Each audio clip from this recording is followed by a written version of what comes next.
200 بیماریوں کا علاج بتا دیا۔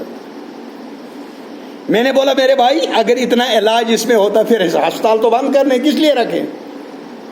اگر ان چھلوں میں اتنی طاقت ہے یہ بیماروں کو شفا دے سکتی ہے تو پھر ہسپتال بھی بند کر دیے جائیں۔ لوگ ڈاکٹری پڑھتے ہیں، بچے اتنے پریشان ہوتے ہیں سائنس پڑھ کر، ان کو یہ بند کر دینا چاہیے۔ کس لیے پڑھنا ہے؟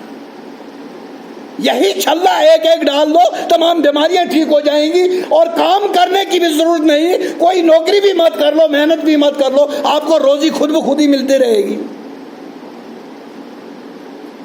کیسی توہم پرستی سکھائی جا رہی ہے۔ پھر میں نے اسے ایک ایسا سوال کہا، میں نے بولا آپ کیا کر رہے ہو یہاں پر؟ بولا یہ بیچ رہا ہوں۔ میں نے بولا آپ کو بیچنے کی کیا ضرورت ہے جب اتنی طاقت ہے ان میں؟ تو ایک دو انگوٹھیاں اپنے ہاتھ میں دو ڈال دو، پھر گھر میں بیٹھ جاؤ۔ ادھر بھیک مانگنے کی 20 روپے کے حساب سے بیچنے کی کیا ضرورت ہے تجھے؟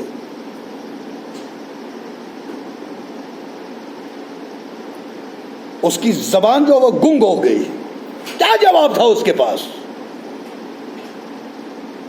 آج ہم اسی کے بارے میں پڑھے، اے محمد صلی اللہ علیہ وسلم ان سے کہہ دیجئے، قُلْ أَفَرَأَيْتُمْ مَا تَدْعُونَ مِن دُونِ اللَّهِ، اے محمد صلی اللہ علیہ وسلم ان سے کہہ دیجئے تمہارا کیا خیال ہے کہ اگر اللہ تعالیٰ مجھے کوئی ضرر پہنچانا چاہے تو کیا اللہ کے سوا جنہیں تم پکارتے ہو اس ضرر کو، اس تکلیف کو دور کر ہٹا سکتے؟ یا اللہ مجھ پر مہربانی کرنا چاہے؟ یہ قرآن کی آیت ہے۔ اللہ رب العالمین نے سورہ زمر کے اندر فرمایا جا کر گھر میں قرآن کھولنا، ترجمہ کھولنا اور دیکھنا اس آیت کو، 38 اور 39 آیت نمبر بھی بتا رہا ہوں۔ اگر مجھ پر اللہ مہربانی کرنا چاہے تو کیا یہ اس کی رحمت کو روک سکتے؟ آپ کہہ دیں کہ مجھے تو اللہ ہی کافی ہے۔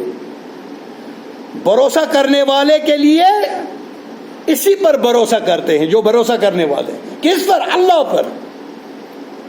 آپ ان سے کہہ دیجئے کہ اللہ اگر مجھے کوئی نقصان پہنچانا چاہتا ہو، کیا اس نقصان سے یہ مجھے بچا سکتے ہیں جن کو تم نے بنایا ہوا، معبود بنایا ہوا ہے؟ یا اگر اللہ مجھ پر مہربان ہے، مجھ پر مہربانی کرنا چاہتا ہے تو کیا یہ اس مہربانی کو روک سکتے ہیں؟ ان میں یہ طاقت ہے؟ نہیں، ان سب کا مالک میں ہوں۔ نقصان پہنچانا چاہوں میں ہی پہنچا سکتا ہوں، نقصان فائدہ دینا چاہوں میں ہی اللہ فائدہ دے سکتا ہوں، اور دنیا کے اندر کوئی معبود نہیں ہے جو فائدہ دے سکتا ہے۔ سورہ زمر کے اندر 38 اور 39 آیت نمبر جا کر دیکھنا، ترجمہ دیکھ لینا۔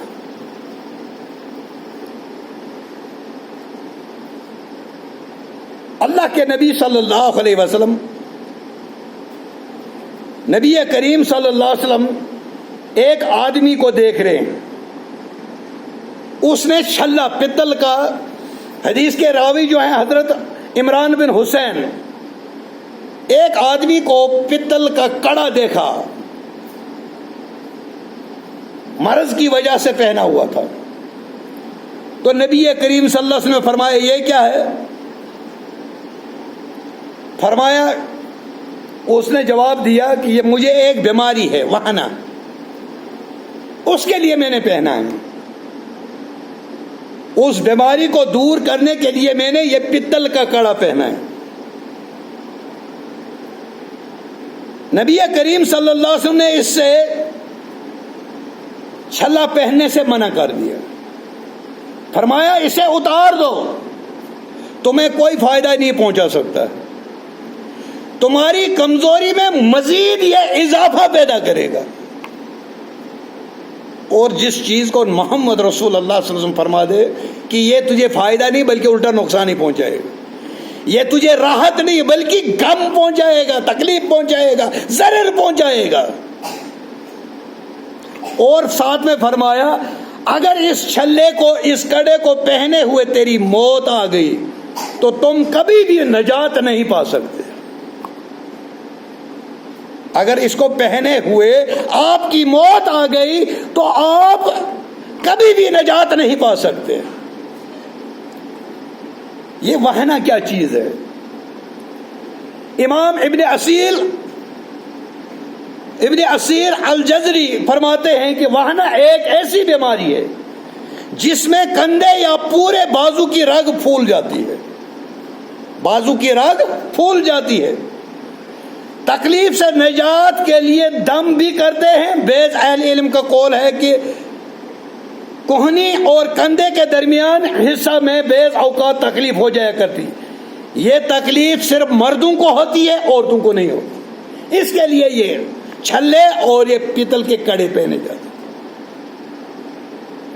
تو نبی کریم صلی اللہ علیہ وسلم نے کیا فرمایا؟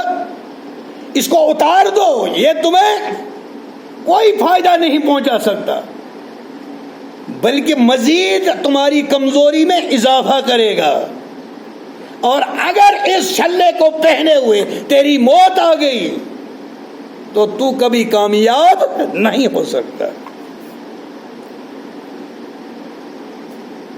حضرت عتبہ بن عامر رضی اللہ تعالیٰ عنہ سے مروی ہے کہ نبی کریم صلی اللہ علیہ وسلم نے فرمایا، من تعلق تمیمۃ، جس شخص نے بیماری سے تحفظ کے لیے تعویذ لٹکایا، ڈالتے ہیں نا کندھے پر، گلے میں، ٹانگ پر، بازو پر، کمر میں، کوئی تمیز نہیں کہاں باندھا۔ میں نے کل ایک سوشل میڈیا پر ایک تعویذ لکھا تھا، میں نے دیکھا، آپ لوگوں نے بھی دیکھا ہوگا، اس میں کیا لکھا تھا؟ فرعون، شداد، ابلیس، حامان، یہ جتنے بھی اللہ کے نافرمان اس کا نام لکھا ہوا تھا، اور وہ ایک مسلمان کے گلے میں لٹکایا ہوا تھا۔ یہ ہے ہماری حالت، اتنے ہم اللہ سے بدظن ہو چکے، اتنا ہم اللہ کی کتاب سے دور ہو چکے، اتنا ہم اللہ کی کتاب کو بھول چکے ہیں۔ اگر کسی کو دیکھنا ہو، میرے پاس وہ ڈاؤن لوڈ کیا ہوا ہے، میرے پاس موجود ہے۔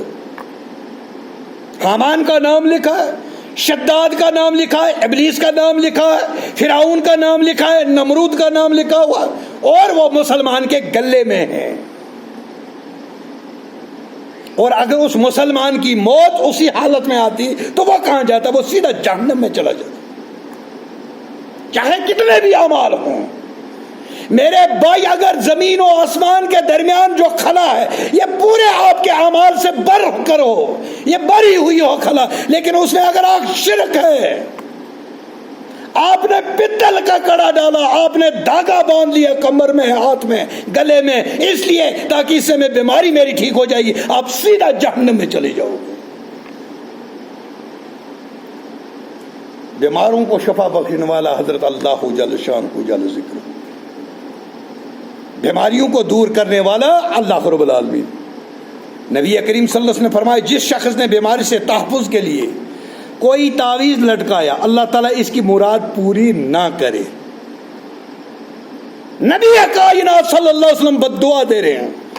محمد رسول اللہ صلی اللہ علیہ وسلم نے کسی کو کبھی، ایک مشرکوں کو، حالانکہ طائف میں کتنے ستائے گئے، لیکن بد دعا نہیں دی۔ حضرت محمد رسول اللہ صلی اللہ علیہ وسلم ایک بار مکہ کے مشرکوں نے اتنی تکلیف پہنچائی، حضرت خدیجہ ہاتھ اٹھا رہی ہے، جس نے میرے آقا کو، میرے سردار کو تکلیف پہنچائی، بد دعا کرنے لگی۔ حضرت محمد رسول اللہ صلی اللہ علیہ وسلم پر افاقہ ہوا، ہاتھوں کو پکڑ لیا، بد دعا مت کرو، میں دعا کرتا ہوں، آپ آمین کرو۔ اللہم اہد قومی فإنہم لا یعلمون، اے اللہ میری قوم میرا مقام نہیں جانتی، انہیں ہدایت فرما۔ نبی کریم صلی اللہ علیہ وسلم نے کبھی بد دعا نہیں دی، لیکن اس بارے میں فرما رہے کہ اللہ اس کی مراد پوری نہ کرے۔ جس نے سیب باندھا اور اللہ تعالیٰ سے، اللہ تعالیٰ اسے آرام نہ دے۔ بہت سارے لوگوں کو دیکھا ہوگا، کبھی گلے میں لوہا باندھتے ہیں، یا گاؤں میں عام طور ہوتا، بچہ چھوٹا ہے، یہ ڈرتا ہے، اس کے سرانے چاقو رکھ دو، ہوتا ہے نا ایسا؟ آپ لوگوں نے بھی دیکھا، میں نے بھی دیکھا ہے، کبھی دراٹ اس کے سرانے رکھ دی جاتی ہے تاکہ بچہ ڈرے نہ، اس سے زیادہ ڈرے گا۔ اللہ پر یقین کر لو، وحدہ لا شریک کی بات کو مان لو، رحمت للعالمین کی بات پر یقین کر لو، پھر دیکھو کس طرح اللہ رب العالمین آپ کی حفاظت کرتا ہے، آپ کے بچوں کی حفاظت کرتا ہے، آپ کے کاروبار کی حفاظت کرتا ہے، آپ کی نوکری کی حفاظت کرتا ہے۔ ایک بار یقین تو کر لو، اس درجے کا یقین کر لو جس درجے کا یقین حضرت ابراہیم علیہ السلام دیکھ رہا ہے، آگ جلی ہوئی ہے، آگ کی خاصیت ہے، اس کی صفت ہے جلانا، لیکن ابراہیم علیہ السلام کود جاتے ہیں، وہ جانتے ہیں یہ آگ مجھے کچھ نہیں کر سکتی، میرا مدد کرنے والا حضرت اللہ جل شانہ جل ذکر ہے، حسبنا اللہ ونعم الوکیل ونعم المولا ونعم النصیر، میرا بھروسہ بھی اسی پر، میری جان کا مالک اللہ ہے، یہ آگ مجھے تکلیف نہیں پہنچا سکتی۔ یہ حضرت ابراہیم علیہ السلام جانتے ہیں، اس لیے آگ کے اندر کود جاتے ہیں۔ اور اللہ رب العالمین نے آگ کو کیا بتایا، کُنَّ یَا نَارُ کُونِی بَرْدًا وَسَلَامًا عَلَىٰ ابراہیم، اے آگ ٹھنڈی ہو جا، اتنی ٹھنڈی بھی نہیں ہونا تاکہ سردی مت لگے حضرت ابراہیم علیہ السلام۔ آگ کے اندر حضرت ابراہیم علیہ السلام، اللہ رب العالمین نے اس کو سلامت رکھا۔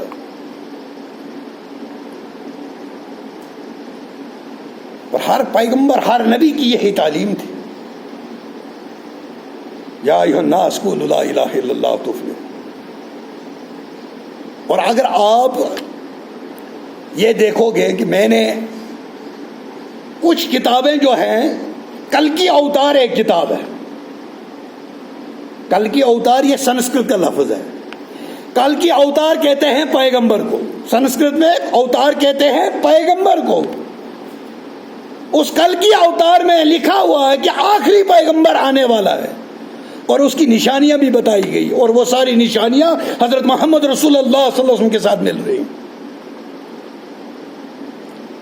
اب اگر آپ دیکھو گے ہمارے ملک کے اندر ایک بہت بڑے تعداد میں جو بہت بڑا مذہب ہے ہندو، اصل میں ہندو جو ہے ہندوستان کے رہنے والے کو کہا جاتا ہے، اصل میں ہے شاشوت دھرم، سناتن دھرم، اس میں سب سے اونچی کتابیں جو مانی جاتی ہیں وہ وید ہے۔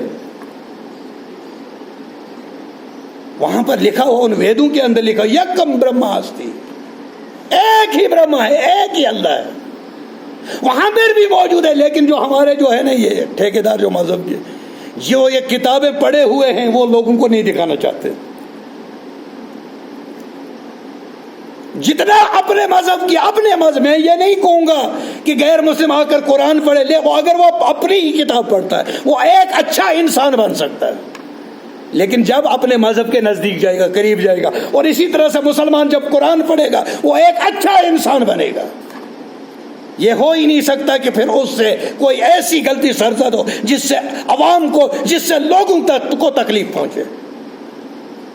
جو اچھا دیندار ہوتا ہے وہ اچھا انسان ہو جائے گا۔ آج کل بولتے ہیں نا کٹر پنتھی، کٹر پنتھی کس کو بولتے ہیں؟ جس کو پتہ ہی نہیں لیکن ہٹ مٹ میں تھوپ رہا ہے مسائل کو، مسئلہ پتہ ہی نہیں، اپنے مذہب کو بھی نہیں جانتا، لیکن سنی سنائی باتوں پر اس کو کٹر پنتھی، کٹر پنتھی اس کو کہا جاتا ہے جو اپنے مذہب کو اچھی طرح جانتا ہو، اس کو فالو کرتا ہو، اور یہ ہو ہی نہیں سکتا جو اپنے مذہب کو پڑھ کر، دلائل کے ساتھ پڑھ کر اس پر عمل کرنے والا ہو، اس سے عوام کو تکلیف پہنچے، ایسا کبھی نہیں ہو سکتا۔ ایک اچھا مسلمان ایک اچھا انسان ہوگا، ایک اچھا ہندو وہی ہے جو اپنے مذہب کو اچھی طریقے سے جانتا ہے اور اس پر عمل کرتا ہے، اور اس کی کتاب میں یہ کبھی کہیں نہیں لکھا ہوگا کہ تو اپنے ہمسائے کو کسی کو تکلیف پہنچائے، یہ کسی بھی مذہب میں نہیں لکھا ہے۔ وجہ کیا ہے کہ ٹھیکیدار جو ہیں انہوں نے کتابوں سے دور کر دیا، جب عوام کتابوں سے دور ہو گئی تو ان کو موقع مل گیا جیسے عوام کو چلانا چاہے ایسے چلاتے ہیں۔ ایک ہی بات بولے، آگ لگانی ہے، جذباتی تقریر کرنی ہے، لوگوں میں جنگ اٹھانی ہے، فتنہ فساد برپا کرنا ہے، کیونکہ وہ جانتا ہی نہیں ہے۔ وہ اپنے مذہب کو جانتا ہی نہیں ہے. وجہ یہ ہے کہ جس کی وجہ سے دنیا کے اندر فتنے اور فساد ہو رہے ہیں، کیونکہ یہ اپنے اپنے مذاہب سے دور ہیں، اپنی بیسک کتابوں سے دور ہیں. یکم برہماستی نئے دتیے نئے ہے نانا کنچن، دوسرا نہیں، بالکل نہیں، ہرگز نہیں، ذرا سا بھی نہیں لکھا ہوا ہے. لیکن ہم ماننے کے لیے تو مانے کیسے جب پتہ ہی نہیں. میں نے اپنی کتاب کو جب کھولا ہی نہیں، جب آپ گھر میں قرآن کھولو گے ہی نہیں، میں یہاں پر آ کر ممبر پر کوئی ایسی بات بتا دیتا ہوں جس سے آپ محلے میں فتنہ اور فساد اٹھاؤ گے. ذمہ دار میں ہوں، کیونکہ میں نے کتاب سے آپ کو دور رکھا، میں نے جھوٹ بولا، میں نے دھوکہ دیا. اس لیے میرے بھائیوں، اپنی کتابوں کے نزدیک آ جاؤ، اپنی مذاہب کی کتابوں کو پڑھو اور ان کو فالو کرو، آپ اچھے انسان بن سکتے ہو. یا ایھا الناس قولوا لا الہ الا اللہ تفلحوا. دوسری روایت کے اندر حضرت محمد رسول اللہ صلی اللہ علیہ وسلم نے فرمایا، من تعلق تمیمتا فقد اشرک. جس نے بیماری کے تحفظ کی نیت سے تعویذ لٹکایا، اس نے اللہ تعالی کے ساتھ شرک کیا. کتنی ممانعت ہے. اب جب ایسا تعویذ اس کے گلے میں ہو جس میں فرعون بھی لکھا ہے، شداد بھی لکھا ہے، حامان بھی لکھا ہے، ابلیس بھی لکھا ہے، فرعون بھی لکھا ہے، نمرود بھی لکھا ہے، اور اس کے گلے میں ہے، اس کی موت آ جاتی ہے، کیا وہ جنت میں جائے گا کہ جہنم میں جائے گا؟ وہ تو سیدھا جہنم میں چلا جائے گا. اللہ رب العالمین ہمیں حق پر عمل کرنے کی توفیق عطا فرمائے. اللہ رب العالمین ہمیں توحید کو سمجھنے کی توفیق عطا فرمائے. اللہ رب العالمین ہمیں ایک اچھا مسلمان اور ایک اچھا انسان بنائے. وآخر دعوانا الحمدللہ رب العالمین، والسلام علیکم ورحمۃ